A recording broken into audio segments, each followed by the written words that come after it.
If you've been stuck at the same level of singing for a long time, it's not because you're not talented enough. Actually, it's because you haven't unlocked the right vocal skills yet.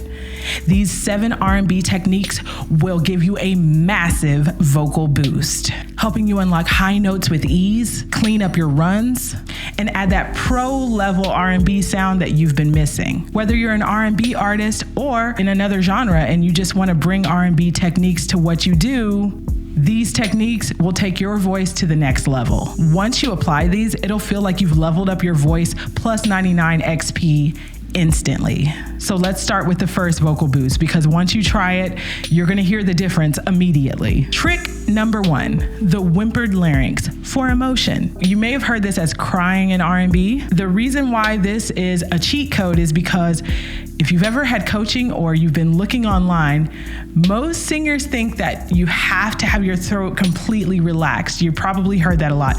Ease tension, relax. But professional R&B singers actually intentionally use a little bit of tension to drop their larynx for this whimper or that crying sound. And this is incredible when it comes to adding depth and emotion to your sound, which is a hallmark of R&B. Artists who use this technique heavily are Trey Songz, Casey from Jodeci, and Keith Sweat. Now, those are some pretty big names. And then the artists who use it subtly are Mario and Tank. Again, just think beg and please. Who is the king and queen of begging, right? Contrary to what you've heard, instead of keeping your larynx neutral, to do this, you actually need to let it drop a little bit. You need to you need to whine, you need to whimper. Try a couple whimpers with me. Now try to apply that to a phrase for a song that you're singing. Please don't go. Doesn't it feel like there's a tug, a pull at your heartstrings? And guess what? Even pop artists like Sabrina Carpenter uses the cry. The cry is the emotion. If you've been straining for high notes, this next cheat code is going to blow your mind. Trick number 2, the head tilt.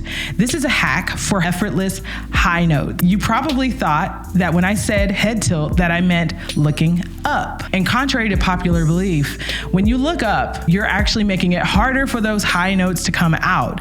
There's a trick that Beyonce and Mariah Carey already know, honey, and I'm about to share it with you right now. But before we do, go ahead and click like, subscribe, and turn on that notification bell so you can be notified as soon as possible when I post. Instead of lifting your chin up to sing high notes, look a little bit forward and down. So think, yes, yes. Now try a high note.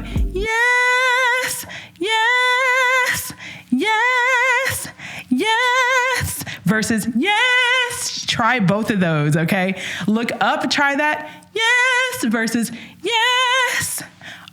It felt so much better to look down. Why is nobody talking about this? Now, if those first 2 tricks felt like a game changer for you, like it did for me, imagine what's coming next. Now, if your vocal runs slide too much and don't have enough precision, this next trick is going to make it so much easier to understand. Number 3, the finger trick. What if I told you not just visualizing the notes, not just hearing the notes, but actually feeling them? There's something that will happen when you practice a riff and you put your hand on your neck. You'll notice that it feels the same when you do it right and feels a little funky when you're doing it wrong. So I want you to try a run. Da, da, da, da. Those are the pitches, okay? So try that where you are right now without doing anything extra. All right? Now, I want you to put your finger here, and I want you to feel the separation between each notes. Do you feel that little dip that happens every time? Now, we're gonna speed it up, and I want you to make sure that it has that same level of separation, that you feel that same amount of vibration when you go fast. Even just now, the second time I did it sounded clearer than the first. I don't know about you if you noticed that. This is a great way for you to practice runs and build muscle memory. You can feel it, you know if you're doing it right or not. Now let's take our vocal control to the next level. This next trick is actually something that singers never think about, but it makes all the difference when you're singing R&B and you want it to sound smooth, polished, professional, and controlled. Cheat code number 4. The delayed vibrato trick. A lot of singers make the mistake of adding vibrato too soon. They think bigger means more vibrato, and they don't necessarily time it at all. So you have that long note, that big part of the song, and the vibrato starts so early that it ends up sounding a little bit pitchy. Also, it may sound classical if you're overdoing it. So if you're tired of your long notes sounding unstable and amateurish, try this. The next time you're singing a note, I want you to delay the vibrato. I want you to sing the note straight first. So, see if you could do that first for as long as you can. And then at the end, you can let that vibrato kick in rather than the whole time. You hear the difference? And I waited even longer before I kicked it in. Be intentional about where you put it. This next trick is used all the time in R&B, and it shatters all of the rules to singing that you've ever heard. And it's number 5, the lazy consonant trick. Also known as mumble singing, but we're doing it intentionally and we're doing it for vibes. A lot of trained singers actually struggle with this because in classical singing and in musical theater, you're told to enunciate a lot, very dramatic and very clear. But in R&B, the whole point of doing this is to make your singing sound conversational and relatable. So how to do this? Soften your consonants just a little bit. Instead of saying t, you can say t like that. Instead of D, you can say D. Instead of I don't want to, something like I don't wanna, adds a little bit of flair. And another added benefit is when you soften your consonants, you bring more attention to the vowels, which is exactly where your beautiful tone in notes even come from. I kind of get why Frank Ocean and Summer Walker do this. This next trick that we're about to get into is a game changer for your consistency and just overall clarity and resonance in your sound. It's probably one of my favorite tricks of all. If you want to level up your voice, go ahead and schedule a 15-minute vocal diagnostic with me below. Number 6, the Whitney vowel. The Whitney I'm talking about is the Whitney Houston. There's some things that she did amazing with her voice, and one of them is how she shaped her vowels. And it's one of those things that R&B artists are not shying away from even now. Most singers, especially when they're beginning, they sing exactly how they talk. And a lot of us do not speak with a lot of clarity with our vowels. There are some vowel sounds that can be really tricky to sing with an open mouth, but Whitney cracked the code. Let's take the sound ooh, which is very tight. Try ooh right now where you are. You can feel that, right? Ooh, it feels like everything is tight. What we're actually gonna do is open it up. So instead of ooh, we're actually gonna use the Whitney It's like a French ooh sound, essentially saying with your lips rounded. Like that.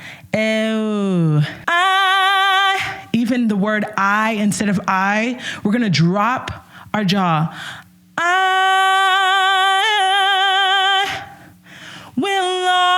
Ah's already open, so that's good for you. Always, instead, ways, drop your jaw. Ways, love, instead of love, it's love. And then instead of you, you're gonna go, yeah. Even artists like The Weeknd use it on Crew Love. He didn't say loving the crew, he said loving the crew. Wait a minute, is he using the Whitney ooh? If you're serious about leveling up your R&B voice, click the links below. I have an online course, one-on-one vocal coaching, and you could start right away by scheduling a live 15-minute vocal diagnostic with me. I love this next trick because it blows my mind. It's something that you add to your run to make it easier. And it's all over R&B. Trick number 7, the reverse slide for your riffs and runs. It makes them more emotional, and it also makes them more approachable so you can get ready mentally for the run you're about to do without getting stuck. A lot of singers really struggle with having choppy runs that sound forced and rushed and not even connected to the song. If you struggle with this trick is super important. So how do you fix it? Instead of just starting at the top pitch of the note, let's say you're doing a run going down like, let's take a run like that. If I were to put it in a phrase, the run as it is, I won't give it away. away. If I do it like that, it sounds a bit choppy. But if I go, I won't give it away, now it's more connected. I just made that up. I hope you liked it. I don't know. But you could try this in any song that you want to add a run into. Just make it connect. Bridge it together with the reverse slide. These 7 vocal cheat codes separate amateur artists from professional R&B artists. They feel like hacks and they feel like cheat codes, but they actually work. Which one of these 7 cheat codes blew your mind the most? And if you want a part 2 of crazy tricks, go ahead and leave a like and a comment so I know. And click right here to watch my video on the 5 riff and run building blocks that are in every hit R&B song.